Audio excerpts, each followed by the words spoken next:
do you think happened to those NFTs? Ah yes, those NFTs that let you to own the signature of a digital object like JPEGs or GIFs or videos or basically any digital product. Well, apparently NFTs are crashing right now. They're crashing so bad that 95% of them are practically worthless. Are there people still defending this garbage? Turns out there are, and some of these takes are wild. Call of Duty Warzone 1 is shutting down, and players won't be able to transfer their original Warzone skins to Warzone 2.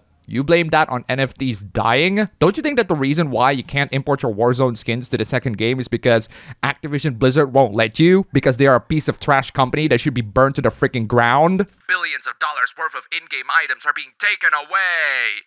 Yeah, that's not the fault of NFTs not booming. It's the fault of the game companies responsible for Call of Duty Warzone for not implementing the ability to import assets in their latest games. And also because, again, Activision Blizzard is a terrible company that should burn in hell. This is one of the main reasons why we need Web3 in gaming. NFT solves this. No, it doesn't, actually. In fact, I'd even go so far as to say that it heavily slows down things. NFTs don't solve this. NFTs only make things more complicating. It's totally possible to import stuff from one game to another. That's already been done before, and that's not something that requires NFTs. But NFTs apparently ruining Call of Duty Warzone is not the only hot take about NFTs that we got today. For every artist you respect who is anti-NFT or anti-AI, there are 1,000 people who can't be an artist because they weren't born in the right body, right place, or right family to pursue art, and never given the tools, time, or support to believe their own dreams.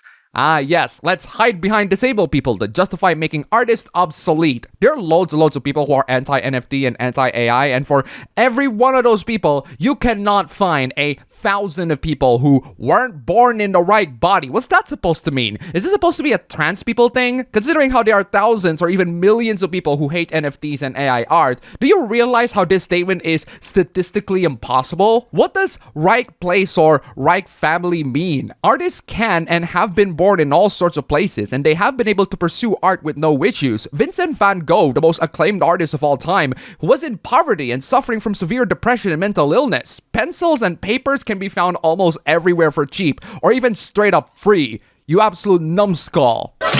Listen, you cross-ages cheapskate! Real passionate artists won't let the lack of tools, time, or support to hinder their passion towards art. Lots and lots of artists have done pretty much the impossible and draw with all sorts of crazy stuff. Passion will not stop people from pursuing their careers, and their careers don't have to involve following the standards. In my opinion, it's worth a few insufferable tech bros if it means millions of everyday people are gifted the capability to do what they previously thought was impossible.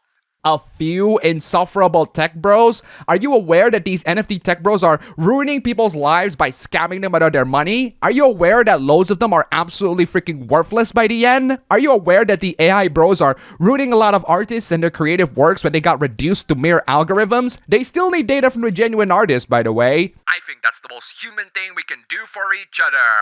No, the most human thing we can do for each other is to treat actual artists like human beings and not some feeder for the algorithm. And also the most human thing that we can do is not encourage people to spend millions of their hard-earned cash in pointless digital assets that become worthless as time goes on. Oh, and also actually hire people that make arts that don't look like they're generated by algorithms. Taking a stand against something is the easiest way to forfeit your ability to shape it into something better. Ah, but you see, I'm actually not against AI art and NFT as a concept. AI can be used to assist a lot of artists out there and reduce their workload, therefore reducing their time to work and giving more time to them just taking a break. And NFTs as a concept is not something I am against. Giving digital assets unique identifiers make them capable of not being easily replicated left and right. That is a good idea if you want to have proper ownership of digital items like games, for example. I am against how they are implemented in the real world by absolute scumbags that steal from other people's works and scam people out of their money. Their technology can and will develop regardless of our complaints. So how about we go back into the discussion of the ethical use of these products so that they can actually be beneficial for humanity. And that's the first out of the many hooplas that I'm going to be talking about in this video. We got loads more that I covered on my APB show channel, link down below, go subscribe. And also, this video is brought to you by my wonderful supporters. You guys are fantastic. If you want to see your names among these guys, then check out the links down below. Just $1 and you will see your names among these legends. Anyway, let's get to the next one. I already said my take on Xbox going full digital in my last video. Definitely not a fan of that move, and it just punishes a lot of people who have bought disc-based games for their consoles. Do you believe that there are people that defend this sort of stuff?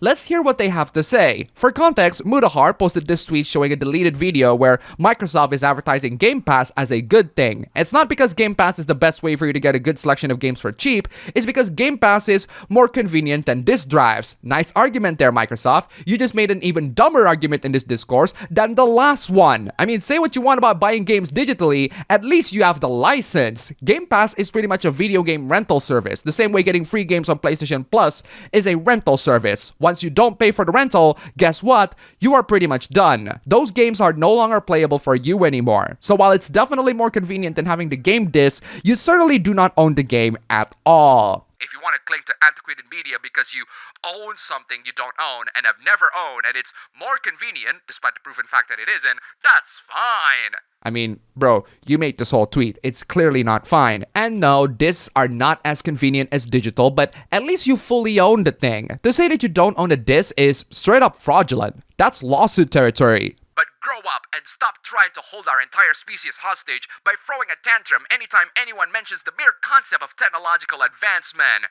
It's not technological advancement if we are advancing backwards, you moron. Digital only has been the norm on the PC approaching 20 years now. No problems have ever been arisen from it. That's because game files are much easier to manage on the PC compared to the consoles. PC is also where you can find the best video game format, which is pirated digital copy. You can copy them anywhere, install them anytime, and have the latest DLCs. Narcissistic, disgusting behavior born out of irrational fear and ignorance. There's really no narcissism about this whole thing. I mean, you can't say it's a first world problem, but to say that it's narcissistic and disgusting is straight up alarming. And there's nothing irrational about fearing how companies can just take your products anytime they like. A game being digital doesn't preclude its physical availability. No, the game themselves do not preclude its physical availability. The companies who made them do, and the companies who made the consoles do. Why would you want to make disc versions of games where the consoles have no disc reader? I don't understand your hate boner for digital. I actually don't have a hate boner for digital. Digital is amazing when you're the one who fully owns the whole thing, but not when it's only a license to own that thing. This is where NFTs can genuinely play a role to make digital items to be actually tangible and stuff, but nah, let's use it to scam people. Besides not owning the disc, what's so terribly bad about it? Oh, I don't know. Not fully owning the whole thing? I thought Asians were supposed to be smart. No, we're not that smart. I don't know where that comment came from, but that does warrant a shout out to Okuyasu. They're racist! But with all of that dilemma, at least the PS5 is much better, right? Oh wow, the PS5 just randomly uninstalls games, and it's apparently a well-known issue. This, ladies and gentlemen, is why I'm not touching any of the modern generation consoles and still stick to my PC. That is, if I'm still playing games. At this point, I'm just grinding and working. Have you ever had this moment where you listen to a song, you really love the song gets super popular, then the song gets so overplayed that you just got tired of listening to it? I feel like that's what happened to me with Cupid by 50/50. I absolutely love the song, but man, it does get overplayed. I feel like the more and more people got exposed to something, the more and more people got sick and tired of them. What I'm worried is when that feeling turns into genuine hatred. I mean, it's fine for music and songs, you can hate whatever you like as long as you can protect yourself from the hordes of stans, but it's not fine when you said that you're tired of a group of real people based on their physical characteristics. I mean, take a look at this insane take. I just can't understand gatekeepers. Surely more people investing in your hobby is good. Not necessarily, no. Some hobbies are like fetishes. They're not meant for mainstream consumption and are perfectly fine being niche. Surely more women, people of color, and others in hobby spaces is more interesting than the same boring white guys. And that's where you lost me. The same boring white guys? Do you genuinely believe that all white guys are the same? Just because our hobbies group doesn't have a lot of minorities in them, doesn't mean we don't welcome them. We welcome them as long as they are genuine fans of the hobby, which unfortunately a lot of times, the diversity and inclusion beggars are not. And that's all for the video today. If you like this video, don't forget to click the like button and subscribe for more. Thank you for watching, and I will see you all next time.